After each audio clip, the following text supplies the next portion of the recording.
ಎಲ್ರಿಗೂ ನಮಸ್ಕಾರ.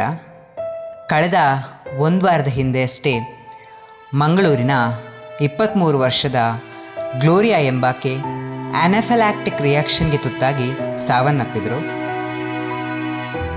ಈ ಆನಫೈಲಾಕ್ಟಿಕ್ ರಿಯಾಕ್ಷನ್ ಅಂದರೆ ಏನು? ಇದಕ್ಕೆ ಮೆಡಿಸಿನೇ ಇಲ್ವಾ? ಇದನ್ನು ಕ್ಯೂರ್ ಮಾಡೋಕ್ಕಾಗಲ್ವಾ? ಈ ಸಮಸ್ಯೆ ಯಾರಲ್ಲೆಲ್ಲ ಕಾಣಿಸ್ಕೊಳ್ಳುತ್ತೆ ಎನ್ನುವ ಪ್ರಶ್ನೆಗಳಿಗೆಲ್ಲ ಉತ್ತರವನ್ನು ಈ ವಿಡಿಯೋದಲ್ಲಿ ನೋಡೋಣ. ಆನಫೈಲಾಕ್ಟಿಕ್ ರಿಯಾಕ್ಷನ್ಸ್ ಅಂದರೆ ಅಲರ್ಜಿಕ್ ರಿಯಾಕ್ಷನ್ಸ್. ಹೇಗೆ ಆಗುತ್ತೆ ಅಂದರೆ ನಮ್ಮ ಬಾಡೀಲಿ ನಮ್ಮ ಶರೀರದಲ್ಲಿರುವಂತಹ ರೋಗನಿರೋಧಕ ಶಕ್ತಿಯು ನಮ್ಮ ದೇಹಕ್ಕೆ ಯಾವುದಾದ್ರೂ ಫಾರಿನ್ ಬಾಡಿ ಬಂದು ಅಟ್ಯಾಕ್ ಮಾಡಿದರೆ ಅದರ ವಿರುದ್ಧ ಫೈಟ್ ಮಾಡುತ್ತೆ. ಆಗ ಉಂಟಾಗುವಂತಹ ರಿಯಾಕ್ಷನ್ನೇ ಈ ಅಲರ್ಜಿಕ್ ರಿಯಾಕ್ಷನ್ಸ್. ಇದನ್ನು ನಾವು ಆನಫೈಲಾಕ್ಟಿಕ್ ರಿಯಾಕ್ಷನ್ ಅಂತ ಕರಿತೀವಿ.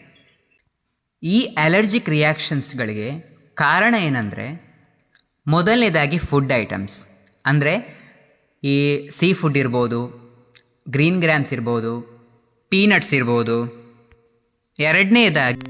ಎರಡನೇದಾಗಿ ಮೆಡಿಸಿನ್ಸ್. ಕೆಲವೊಂದು ಮೆಡಿಸಿನ್ಗಳನ್ನು ನಾವು ಕನ್ಸ್ಯೂಮ್ ಮಾಡೋದರಿಂದ ಈ ರಿಯಾಕ್ಷನ್ಸ್ಗಳಾಗುತ್ತೆ. ಕೊನೆಯದಾಗಿ ಇನ್ಸೆಕ್ಟ್ಸ್ ಬೈಟ್ ಅಂದರೆ ಹನಿಬಿ ಬೈಟ್. ಈ ಎಲ್ಲ ಕಾರಣಗಳಿಂದಾಗಿ ಈ ರಿಯಾಕ್ಷನ್ಸ್ಗಳು ನಮ್ಮ ಬಾಡಿಲಿ ಆಗುತ್ತೆ. ಈ ಸಮಸ್ಯೆಯಿಂದ ಯಾವೆಲ್ಲ ಲಕ್ಷಣಗಳು ಕಾಣಿಸ್ಕೊಳ್ತವೆ ಅಂದರೆ, ಇಚ್ಚಿಂಗ್ ಸ್ಟಾರ್ಟ್ ಆಗುತ್ತೆ, ವಾಮಿಟಿಂಗ್, ಸ್ವೆಲ್ಲಿಂಗ್, BP ಲೋ ಆಗುತ್ತೆ, ಹಾರ್ಟ್ ಬೀಟ್ ಜಾಸ್ತಿ ಆಗುತ್ತೆ. ಇದರಲ್ಲೂ ತುಂಬ ಡೇಂಜರಸ್ ಆದಂತಹ ಲಕ್ಷಣ ಯಾವುದಂದರೆ ಉಸಿರಾಟದ ತೊಂದರೆ. ತೀವ್ರ ಉಸಿರಾಟದ ತೊಂದರೆ ಆಗುತ್ತೆ. ಈ ತೀವ್ರವಾದಂತಹ ಉಸಿರಾಟದ ತೊಂದರೆಯಿಂದ ಆಕ್ಸಿಜನ್ ಲೆವೆಲ್ ಕಡಿಮೆ ಆಗುತ್ತೆ ಬಾಡಿಯಲ್ಲಿ. ಕೋಮಕ್ಕೆ ಹೋಗುವಂತಹ ಚಾನ್ಸಸ್ ಇದೆ. ಬ್ರೈನ್ ಡೆಡ್ ಆಗ್ಬೋದು, ಕೊನೆಗೆ ಪ್ರಾಣನೂ ಹೋಗ್ಬೋದು. ನಾನೊಂದು ಇಂಪಾರ್ಟೆಂಟ್ ವಿಷಯ ಹೇಳ್ತೀನಿ. ಇದರಲ್ಲಿ ಒಂದು ಎಕ್ಸಾಂಪಲ್ ಕೊಟ್ಟು ನಾನು ನಿಮಗೆ ವಿವರಿಸ್ತೇನೆ. ಯಾವುದಾದ್ರೂ ಒಂದು ಫುಡ್ ಐಟಮ್ನ ಮೊದಲ ಬಾರಿಗೆ ತಿಂದಿರ್ತೀರಿ. ಆ ಫುಡ್ ಐಟಮ್ನಿಂದಾಗಿ ಆ ಸಮಯದಲ್ಲಿ ಆಗುವಂತಹ ಅಲರ್ಜಿಕ್ ರಿಯಾಕ್ಷನ್ಸ್ಗಳು ಹೇಗಿರುತ್ತೆ ಅಂದರೆ, ಇಚ್ಚಿಂಗ್ ಇರ್ಬೋದು, ಸ್ವೆಲ್ಲಿಂಗ್ ಇರ್ಬೋದು. ಸ್ವಲ್ಪ ಹೊತ್ತಿನ ನಂತರ ಅದು ಅದರಷ್ಟಕ್ಕೆ ಕಡಿಮೆ ಆಗುತ್ತೆ. ಒಂದು ವೇಳೆ ಕಡಿಮೆ ಆಗದಿದ್ದರೆ ಮೆಡಿಸಿನ್ಸ್ ತಗೋತೀವಿ. ಸೊ ಕೂಡಲೇ ಆ ರಿಯಾಕ್ಷನ್ಗಳ ಕಡಿಮೆ ಆಗುತ್ತೆ. ಸೊ ನಾವಿಲ್ಲೇ ತಪ್ಪು ಮಾಡ್ತೀವಿ. ನೆಕ್ಸ್ಟ್ ಟೈಮ್ ನಾವು ಅದೇ ಫುಡ್ಡನ್ನು ತಿನ್ಬೋದು ಅಂದ್ಕೋತೀವಿ. ಯಾಕಂತ ಹೇಳಿದರೆ ನಮ್ಮ ಹತ್ರ ಮೆಡಿಸಿನ್ಸ್ ಇರುತ್ತೆ. ಸೊ ನೆಕ್ಸ್ಟ್ ಟೈಮ್ ನಾವು ಅದೇ ಫುಡ್ಡನ್ನು ತಿಂದ್ವಿ ಅಂದ್ಕೊಳ್ಳೋಣ. ಆಗ ಉಂಟಾಗುವಂತಹ ಅಲರ್ಜಿಕ್ ರಿಯಾಕ್ಷನ್ಗಳು ವೆರಿ ಡೇಂಜರಸ್ ಆಗಿರುತ್ತೆ. ಜೀವಕ್ಕೆ ಅಪಾಯ ತರ್ಬೋದು, ಜೀವನೇ ಹೋಗ್ಬೋದು. ಯಾಕೆ ಹೀಗೆ ಆಗುತ್ತೆ ಅಂದರೆ, ಮೊದಲ ಬಾರಿಗೆ ಆ ಫುಡ್ಡಿಂದ ಅಲರ್ಜಿಕ್ ರಿಯಾಕ್ಷನ್ ಆದಾಗ ನಮ್ಮ ದೇಹದಲ್ಲಿರುವ ರೋಗ ನಿರೋಧಕ ಸಿಸ್ಟಮ್ಗಳು ಅದರ ವಿರುದ್ಧ ಫೈಟ್ ಮಾಡಿರುತ್ತೆ. ಅದರ ಜೊತೆಗೆ ಆ್ಯಂಟಿಬಾಡೀಸ್ಗಳನ್ನು ತಯಾರಿಸಿರುತ್ತೆ.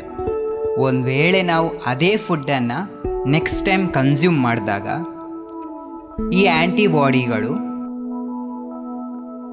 ಡೈರೆಕ್ಟಾಗಿ ಆ ಫುಡ್ನಲ್ಲಿರುವ ಫಾರಿನ್ ಬಾಡಿ ಮೇಲೆ ಅಟ್ಯಾಕ್ ಮಾಡುತ್ತೆ. ಸೊ ಇದರಿಂದಾಗಿ ಈ ರಿಯಾಕ್ಷನ್ಗಳು ವೆರಿ ಡೇಂಜರಸ್ ಆಗಿರುತ್ತೆ. ಯಾವ ರೀತಿಯಾಗಿ ಇದನ್ನು ಟ್ರೀಟ್ಮೆಂಟ್ ಮಾಡ್ತಾರೆ ಅಂದರೆ, ಅಡ್ರಿನಾಲಿನ್ ಅನ್ನುವಂತಹ ಇಂಜೆಕ್ಷನನ್ನು ಕೊಡ್ತಾರೆ. ಈ ಇಂಜೆಕ್ಷನ್ನಿಂದಾಗಿ ಸಿವಿಯರ್ ಕಂಡೀಷನನ್ನು ನಾರ್ಮಲ್ಗೆ ತರ್ಬೋದು. ಇದಕ್ಕೆ ಸಪೋರ್ಟಿವ್ ಆಗಿ ಆಕ್ಸಿಜನನ್ನು ಕೊಡ್ತಾರೆ, ಫ್ಲೂಯಿಡ್ಗಳನ್ನು ಕೊಡ್ತಾರೆ, ಹಾಗೂ ಆ್ಯಂಟಿಹಿಸ್ಟಮೈನ್ ಟ್ಯಾಬ್ಲೆಟ್ಸ್ಗಳನ್ನು ಸಹ ನೀಡ್ತಾರೆ. ಎಲ್ರಿಗೂ ಒಂದು ಡೌಟ್ ಇದೆ, ಹಾಗಾದರೆ ಆ ಅಲರ್ಜಿಕ್ ಆಗುವಂತಹ ಫುಡ್ಡನ್ನು ನಾವು ತಿನ್ನುವ ಹಾಗೆ ಇಲ್ವಾ ಲೈಫ್ ಲಾಂಗ್ ಅಂತ? ಇದಕ್ಕೂ ಒಂದು ಸೊಲ್ಯೂಷನ್ಸ್ ಇದೆ.